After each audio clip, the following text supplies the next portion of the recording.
el día de hoy con la compañera Daniela Bastidas y quien le habla, Luz Ángela González Salamanca. Estamos presentando la clínica del problema gobernabilidad, donde nuestro tema se va a basar en la deforestación y la gobernabilidad territorial en la Amazonía de Colombia. Vamos a iniciar cuál es el problema público de la deforestación y la gobernabilidad territorial en la Amazonía de Colombia. Encontramos 5 procesos. El primero, la persistencia de la deforestación, donde pues digamos que en este territorio la eliminación y la destrucción de los bosques y del suelo como tal conllevan la ganadería, la agricultura y la construcción de carreteras, y por eso se presenta esa persistencia de la deforestación. En segunda medida, encontramos la gobernabilidad territorial limitada, donde pues se verifica que la dificultad que tienen las instituciones del Estado para ejercer de manera efectiva su autoridad y la implementación de las políticas públicas se ve reducida en estos territorios pues por la lejanía, por la selva y el acceso al llegar a esta. La tercera que encontramos es el débil control, discúlpeme que se me pasó, el débil control estatal. ¿Esta a qué se refiere? La limitación de las instituciones públicas para ejercer autoridad y vigilancia en el cumplimiento de las normas de este territorio también se dificulta. La cuarta, encontramos problemas de coordinación institucional, donde pues vemos que cada una de las instituciones públicas a nivel nacional, departamental y municipal se les dificulta y afecta, digamos, la coordinación, y esto pues digamos que lleva a una gestión integral del territorio que no se integra pues según las necesidades de cada una de las poblaciones que se encuentran dentro de la Amazonía. Digamos que el problema clave dentro del proceso de la deforestación y la gobernabilidad en la Amazonía colombiana es un problema de capacidad estatal también, por todo, digamos, el proceso que se conlleva dentro del territorio, el acceso, la lejanía y las dificultades para que las comunidades se puedan capacitar y puedan acceder a los diferentes servicios que tiene el Estado y lo mismo en los mismos procesos públicos y privados. Bueno, el territorio analizado, encontramos que en esta actividad encontramos al Caquetá, al Guainía, al Meta y al Putumayo, que es la Amazonía colombiana. En el Caquetá encontramos una biodiversidad y especies de 55.000 especies diversas. En el Guainía encontramos 51.685.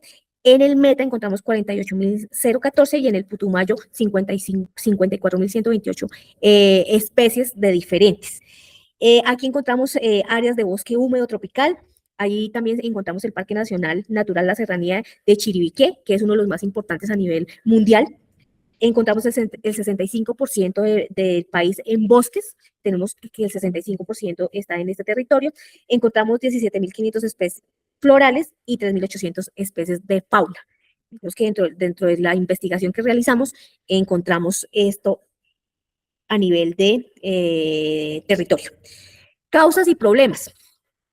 Encontramos la expansión agropecuaria, digamos que es una actividad económica que desarrollan las poblaciones y campesinos que se encuentran en estos 5 departamentos, como es el Caquetá, Guaviare, Meta y Putumayo. Encontramos también la ganadería extensiva, el acaparamiento de tierras. Efectivamente, pues digamos que allí encontramos dificultad en la propiedad, porque pues grandes extensiones la tienen grandes terratenientes y pues también es una dificultad o es una causa del problema. Vías ilegales. Aquí en estos territorios encontramos que pues hay vías que se utilizan para el tema de narcotráfico y pues el tráfico de las, como es la cocaína y bueno, las actividades ilícitas que pues se desarrollan allí por ya lo que se ha revisado. Las economías ilícitas y la débil presencia institucional, que pues digamos que también es una causa del problema. ¿Qué actores institucionales podemos verificar en torno a esta problemática? Está el Ministerio de Ambiente, que pues formula las políticas ambientales y digamos que es el órgano rector de todos los procedimientos. Encontramos el IDEAN, que es el que monitorea y reporta las cifras de deforestación que se llevan aquí en Colombia. Encontramos los parques nacionales, el cual protege las áreas que requieren protección, valga la redundancia. La Agencia Nacional de Tierras también está, digamos, correlacionada con este tema, pues esta realiza el fortalecimiento y el ordenamiento de la propiedad rural.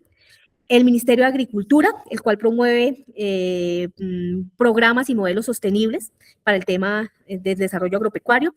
La Fiscalía, la cual investiga los delitos ambientales. Estos actores institucionales son importantes porque pues deben estar correlacionados y coordinar temas para que pues estas áreas tengan una dinámica social, económica y cultural y que pues la reforestación baje dentro de los procesos y que pues haya una protección ambiental.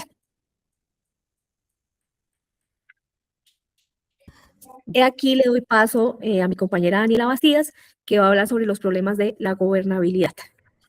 Gracias, Luz Ángela. De acuerdo a este contexto que ya nos han presentado sobre este problema público que es la deforestación en la Amazonía y que tiene grandes impactos en términos ambientales, pero también sociales, pues entramos a analizar los problemas de gobernabilidad y por qué ocurre este tipo de situaciones. Y encontramos entonces que uno de los problemas es la presencia estatal limitada sobre estas áreas, la fragmentación institucional, el débil control territorial, las restricciones presupuestales y también una planeación insuficiente, siendo estos 5 factores los que impactan al momento de hablar de una dinámica de gobernabilidad. La presencia estatal limitada en gran parte de la Amazonía podemos observar que corresponde a territorios donde son, digamos, a territorios que son extensos, que son dispersos y que son de difícil acceso, y por eso la presencia institucional es insuficiente para poder garantizar control y permanencia. Cuando hablamos, por ejemplo, de una fragmentación institucional, estamos identificando que diversas entidades poseen competencias, como ya se mencionaban, relacionadas con el problema ambiental, pero generando dificultades de articulación y que muchas veces se superposicionan las funciones y por eso se habla de esa fragmentación. Por otro lado, cuando hablamos de la débil capacidad de control del territorio, podemos identificar que las autoridades enfrentan estas limitaciones operativas de poder llegar al territorio y hacer labores de vigilancia e inspección, por ejemplo, sobre las actividades ilegales y, por supuesto, de garantizar efectivamente el cumplimiento de la normativa ambiental. Pero, por otro lado, también se identifican esas restricciones presupuestales, es decir, que los recursos financieros disponibles no son suficientes para la magnitud de la problemática y también para la magnitud territorial cuando hablamos de la Amazonía.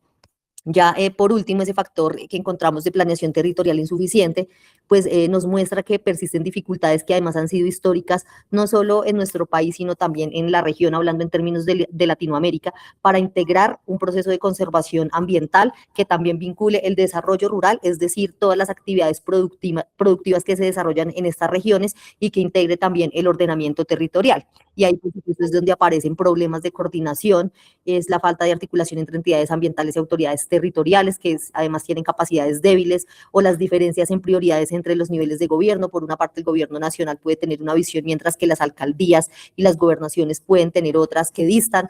Dificultades también para integrar acciones en términos de seguridad, teniendo en cuenta que estas regiones han sido afectadas por el conflicto armado, y pues eso también repercute por esa baja coordinación entre los actores y lograr la integración de estrategias que sean además en largo plazo, que superen los gobiernos y que tengan una coordinación multinivel. Y eso también se constituye, por supuesto, en tensiones que son políticas y tensiones que son sociales.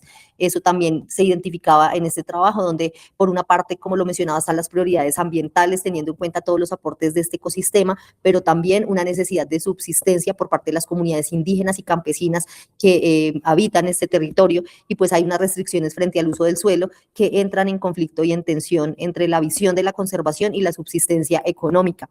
Sumado a eso, a la percepción o mejor la realidad del abandono estatal, y es que no se han hecho efectivos pues planes y programas que puedan mejorar la dinámica económica de estos territorios, a la luz también de lo que nos mencionaba Luz Ángela de la integración de todos esos actores que tienen que ver. Siguiente, por favor.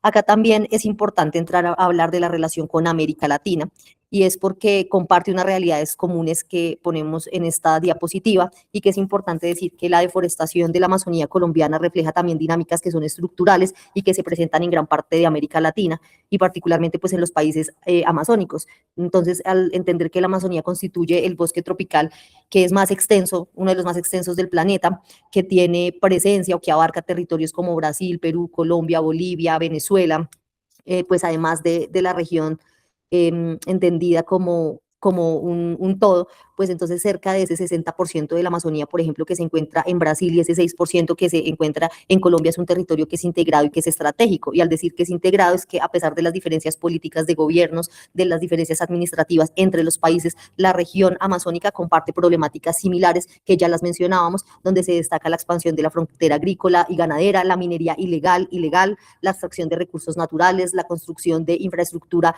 en zonas que son ambientalmente sensibles, los conflictos por la tenencia y y el uso de la tierra, que tiene que ver con las necesidades de las comunidades que habitan esos territorios y la presencia de economías ilícitas que promueven también pues la deforestación y una transformación y un impacto acelerado de este bosque. Por eso hablamos que en muchos territorios amazónicos pues, se presentan características comunes en donde podemos evidenciar, sin importar el país, la baja o limitada presencia estatal, la debilidad para ejercer un control en esas áreas tan extensas, la dificultad para acceder, la dificultad para coordinar políticas de conservación y estrategias de desarrollo, tanto económico como de bienestar social, que no impacten de manera tan fuerte la protección de los ecosistemas. Y en ese contexto, pues la deforestación en Colombia no puede entenderse como un fenómeno aislado, sino que también es un problema público, como lo mencionábamos, que comparte con otros países y que se convierte en un desafío para la región latinoamericana. Sabemos que pues se han encontrado visiones muy diferentes sobre lo que se debe hacer sobre la Amazonía en los gobiernos latinoamericanos, y ese es el reto cuando hablamos de gobernanza ambiental efectiva de un territorio tan estratégico y de importancia global, y es que seguramente sí se pudiera coordinar de una mejor manera. Siguiente, por favor. En ese sentido, hemos propuesto la siguiente intervención, que creemos que pues tiene que ver eso con la capacidad de coordinación multinivel y de acuerdos, no solamente entre los actores institucionales, sino también entre los actores comunitarios que deben ser parte fundamental, y es la creación de un fondo territorial amazónico de conservación, donde hablemos de incentivos económicos por conservación, pero esos incentivos económicos dirigidos a las comunidades, sobre todo indígenas y campesinas, donde por supuesto se implementen tecnologías y haya aporte en términos financieros y en términos administrativos desde todas las entidades de gobierno para lograr un monitoreo satelital, pero también con la relevancia de la veeduría comunitaria, es decir, que territorialmente se despliegue también un ejercicio de seguimiento riguroso sobre esos incentivos económicos para la conservación, con una fuerte participación indígena y campesina, considerando sus cosmovisiones y sus conocimientos sobre el territorio, sobre la vida que allí se da y sobre todo el componente económico y de organización social. Siguiente, por favor. Ante esta propuesta, pues los resultados esperados serían la reducción de la deforestación, una mayor gobernanza territorial entendida como la toma de decisiones entre las instituciones y las comunidades de manera vinculante, un fortalecimiento institucional donde efectivamente las entidades de gobierno tengan presencia en el seguimiento e implementación de esta propuesta, alternativas económicas sostenibles que no impacten ni sigan deteriorando o que tengan mayor peso en términos económicos, que sea una mejor opción para las comunidades que deforestar la Amazonía, y conservar debe ser, pues, por supuesto, más rentable que la deforestación. Eso debe redundar también en un bienestar en términos sociales para las comunidades. Son de manera concreta como los resultados que deberíamos esperar. A manera de conclusiones, pues a partir de este panorama podemos entender que la deforestación es un desafío de gobernabilidad ambiental que no solamente se queda en nuestro territorio, sino que incluso es global, que pasa las fronteras y que es necesario encontrar una agenda y una mirada común entre las políticas públicas que se plantean, y por eso se requiere articulación entre conservación, desarrollo territorial, ligado a toda la parte o el componente productivo, la participación comunitaria e incentivos sostenibles, y cuando hablamos de sostenibles son en términos financieros, pero también en términos ambientales y sociales a largo plazo. De esta manera concluimos nuestra presentación, entendiendo que esta problemática ambiental pues es uno de los mayores retos por todo el impacto que puede tener no solamente sobre los departamentos identificados, sino que impacta directamente a toda la sociedad y que tiene que ver con los factores que inciden en el cambio climático como un tema de agenda mundial. Muchas gracias. De esta manera, pues concluimos nuestra presentación. Gracias, profe.